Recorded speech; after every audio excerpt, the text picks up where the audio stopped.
One thing I think again we don't really think about is what is going to be that motivating factor that's going to keep us going on this journey that we're on. And you have to celebrate your wins. And I am guilty of not celebrating the wins.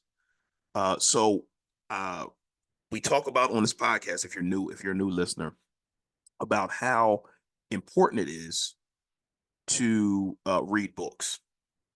A book that I just read 10 times is easier than two times. Very, very good book.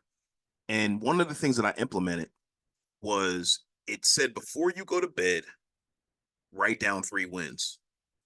Because what that's going to do is it's going to force you to think positively in your mind again of the things that you did well that day or things that you're happy about that happened that day.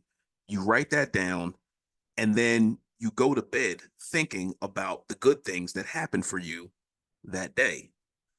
So if you continue on that when you're going to sleep, your mind is now fixated on the good things that are happening to you as opposed to every negative thing that happened to you that day. So while you're on your journey to building wealth or to if you're on a weight loss goal or if you're trying to get promoted or whatever it is, write down the three things that you're happy about that happened that day. And before you go to bed, think about those things because it'll put you in a good mood when you wake up because you feel like, hey, I accomplished these three things last night or yesterday. It's going to put you in that mind frame that I can accomplish more today when you wake up.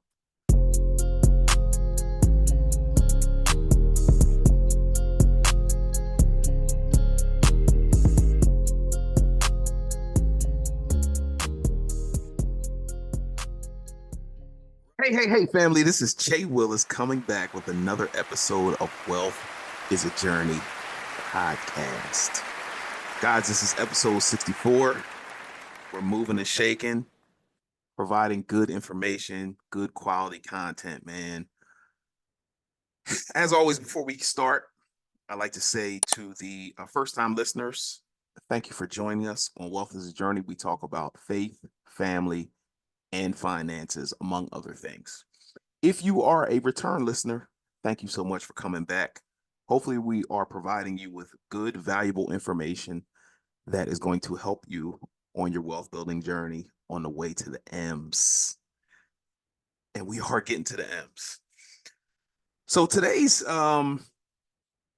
topic is about belief. Uh, I had a put out a post on social media a couple weeks back, and I was just scrolling through, just looking at different things that I posted, and I had a somebody who follows me say, "Hey, if you are of a certain age, is it too late to build wealth?" And my answer is no. But the reason that we're talking about this today is because it made me think to when if you're in like a conference or you're there's a Q&A session in said conference, you don't want to get up and ask a question because you're fearful of judgment or whatever the case may be. So when that person asked the question, it made me think to when I was in conferences and I was scared to speak up or raise my hand because it made me think that if they asked the question about is it too late, then I feel like other people have the same thing on their mind that it may be too late for me to start building wealth. But it goes back to episode 63 when I talked about having that millionaire mindset and having the mindset and getting to the M's is great. Like we're going to do that. But before we get to the M's, we have to have it made up in our mind that we're going somewhere, that we are going to achieve a level of success or a level of wealth, achieving assets, attaining assets, and all these things, right? So before you get to these M's, before you start attaining assets and things of that nature, you have to have it made up in your mind that this is happening. Like, you got to be locked in. And the reason I'm saying that is because I'm talking from experience. Pretty much everything that we talk about on this podcast is things that I've experienced emotionally, mentally, financially, physically, all the things, right? And so hopefully you guys understand that the things that I'm saying is not something that I read out of a textbook or anything like that. These are real life experiences that we're talking about here, and the guests that I have on here as well. So we talk about being locked in to things that you may be trying to achieve that you've never seen before. And I'm saying that because 7.5 years ago, we had it locked in our minds that we were going to pay our house off. Now, did it happen right away? No, but it happened in our mind first. Like, we had it locked into our minds that this is happening. And then after we had it locked in our mind, we broke it down into a plan of how we were going to achieve said goal. And then we locked in for us, it was every month that we put down some extra principal on our mortgage payment to then pay it down and then get rid of it. And things happened along the way. Stocks appreciated. Um, uh, we were able to, put down extra because we got bonuses and different things of that nature to help us achieve the goal. So I think that that's another thing that we don't necessarily take into account. Like, what's going to happen? Like, you can try your hardest to make the thing happen, right? But then there's going to be outside forces that are going to help you achieve your goal faster, whether you have a conversation with a friend or you get extra money coming your way, whatever the case may be, we don't take that into account. But first, we have to be locked into what we're doing to the point where if somebody tries to get you off of that goal or the thing that you're trying to achieve, they can't get you off of that goal or that mindset. So again, 7.5 years ago, we set out on a journey to pay our house off, and then we ended up doing it. Are you tired of living paycheck to paycheck?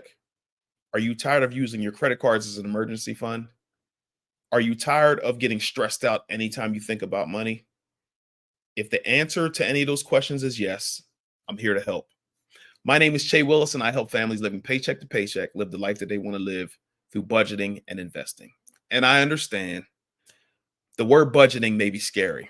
However, we're trying to take the fear out of that word. All we're doing is telling our money where to go, as well as reducing our expenses and taking that money, marching it into the marketplace, and making us some money babies. That's all we're doing. So if you need help, please go to wealthisajourney.com. Again, wealthisajourney.com. There are free resources on there for budgeting tools. There are digital products on there to help you on your investing journey. And there's one-on-one coaching. So if you need help, go to wealthisajourney.com today. I look forward to seeing you soon.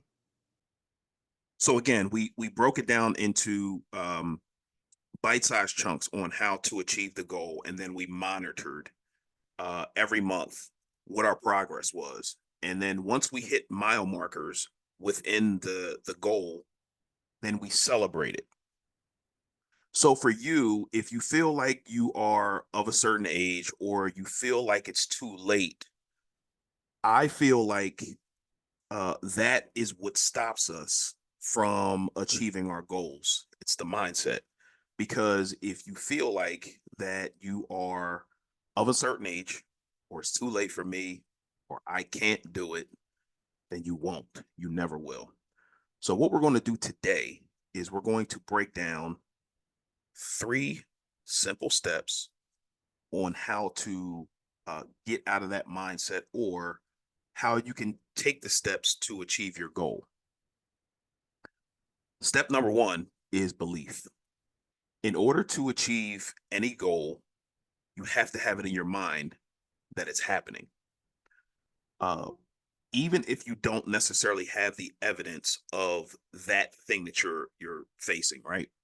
So for me, I had evidence of when I locked into a goal, when I set my mind to something that I was locked in, and it was going to happen no matter what. And it doesn't have to be something monumental. It doesn't have to be something like a large thing that happened for you. You just need the tiny sliver of evidence that you can achieve a thing because you've done it before. So for me, it was buying a car at 16, but 2 years before that, I started saving up.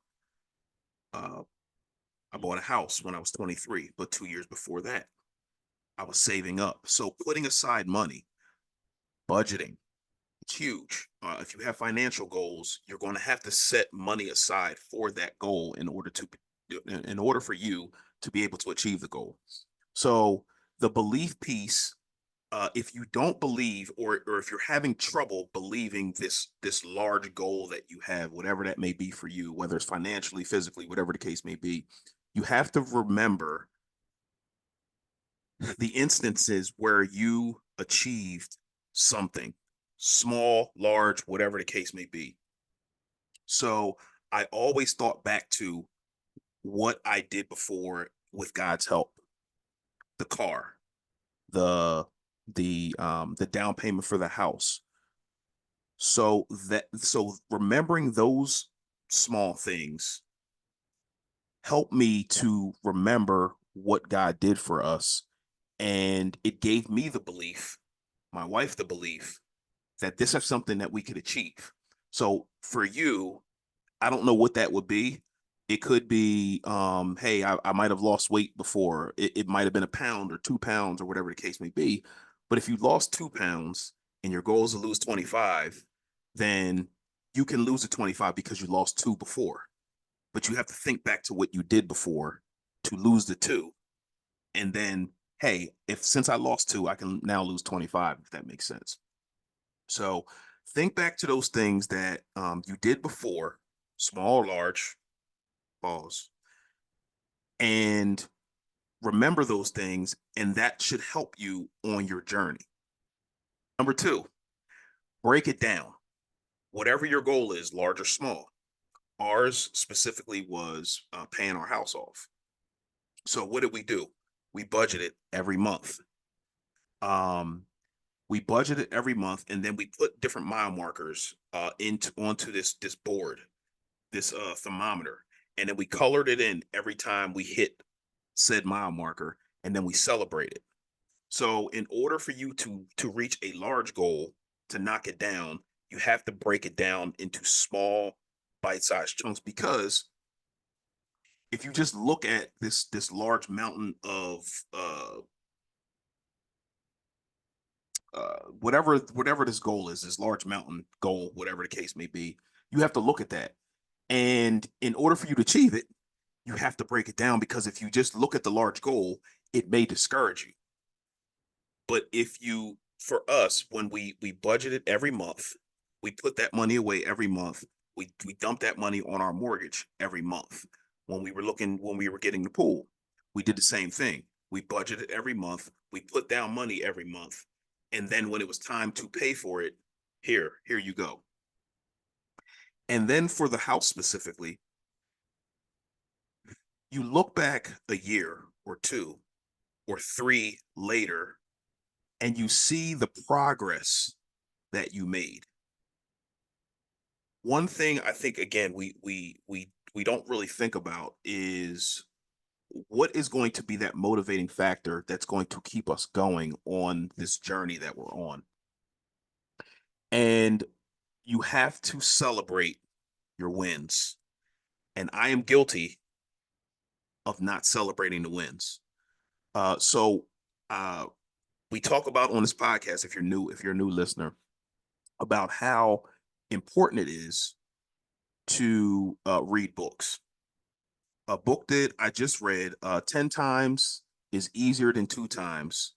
Very, very good book. And one of the things that I implemented was it said before you go to bed, write down 3 wins.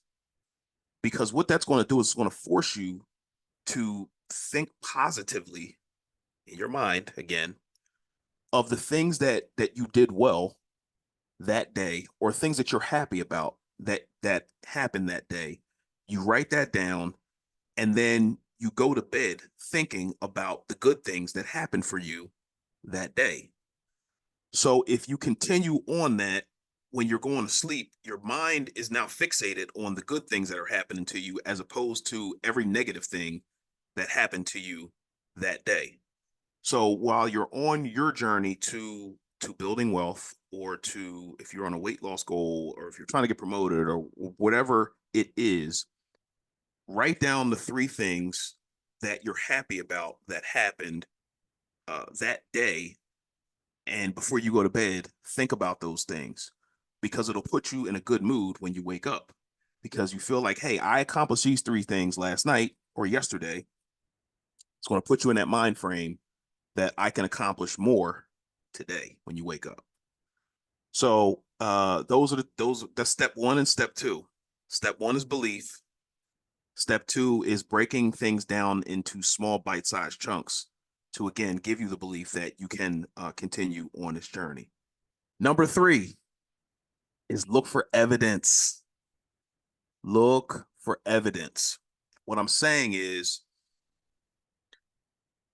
while you're on your journey to achieve whatever the goal is, you have to look for evidence of the progress that you're making, which goes back to number two. If you're constantly thinking of the good things that happened to you that day, when you wake up in the morning, you're thinking of what you did the day before. You have to continue to look for evidence. So for us, while we were paying our house down, we were looking for evidence. So every month, what I did was I looked at the principal of what it was this month versus the month before. And I saw the principal number going down. But if you break it down and look at it per month, then you look at it from a wide view scope and you look from 1 year to the next and then see the progress that you were making or that we were making on our journey. It gives you that belief, that excitement that, hey, we are making progress here. And I think a lot of people give up or they don't continue on their journey because they're not focused on the evidence that they're seeing or they're not focused on the progress that they're making.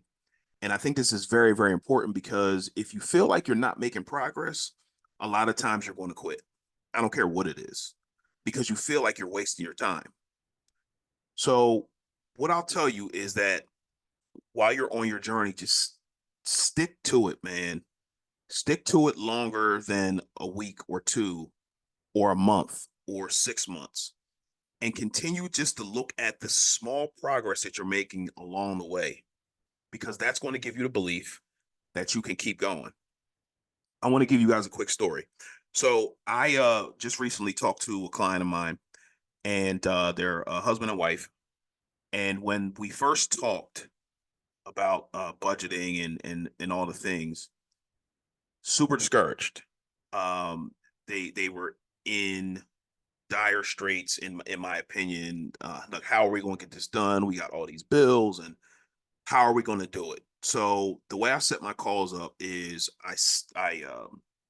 we jump on a call, we talk, we go through the budget, we plug in the numbers and see exactly what they have left over to then put down on different debts and things like that so they can have more money to invest. So when we got off the call, I was like, I don't know if they necessarily believe that they can make it happen because of different, excuse me, different circumstances that we discovered on the call. So a few weeks later, I always follow up just to make sure that everything's good and they're on the right path and they're making the right decision, so forth and so on.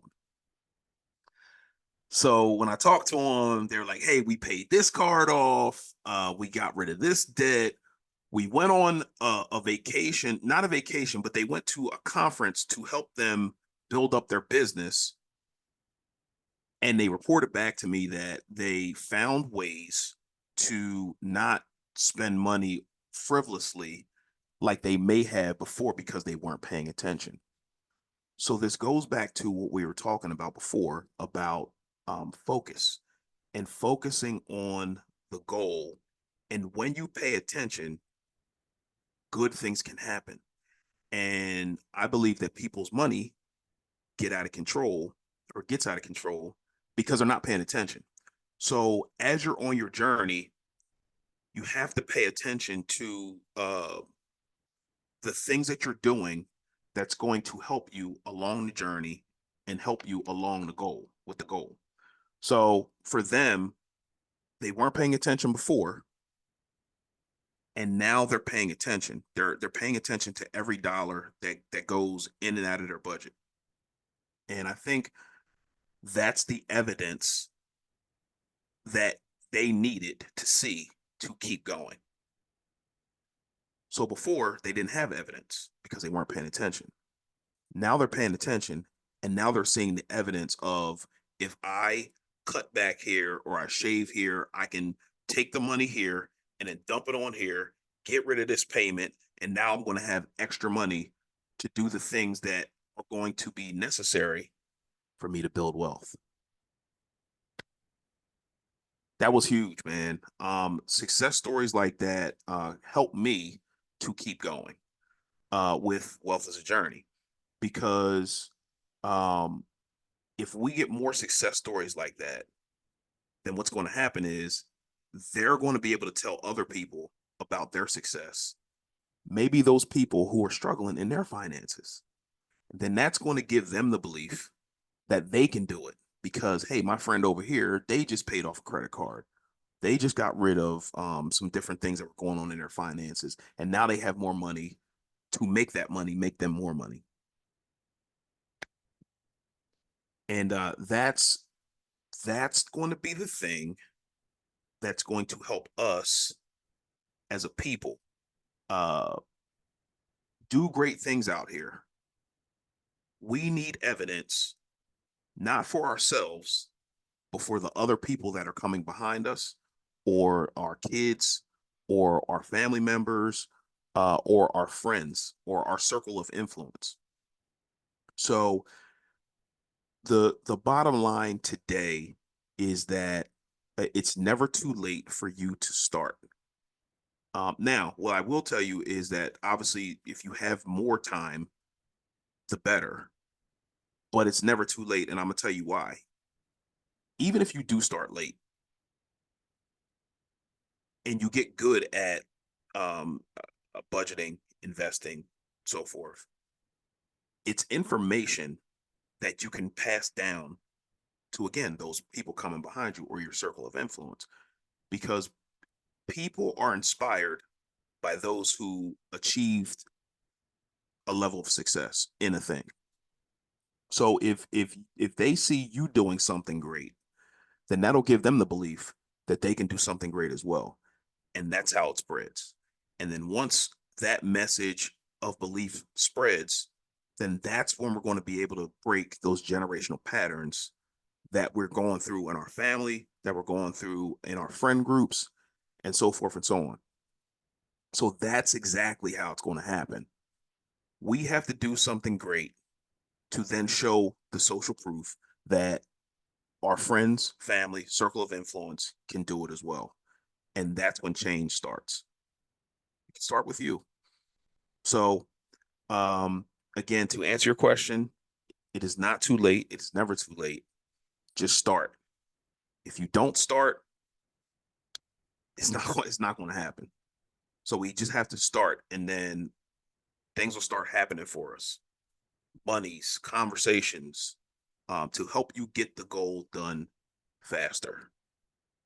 So hopefully this has helped somebody. Again, the three things that is going to help you on your journey is belief, breaking things into bite-sized chunks. And then the third thing is evidence. We have to look for the evidence. So again, hopefully this has helped somebody. Wealth is a journey. Wealth is a journey. We will see you next week. Thank you.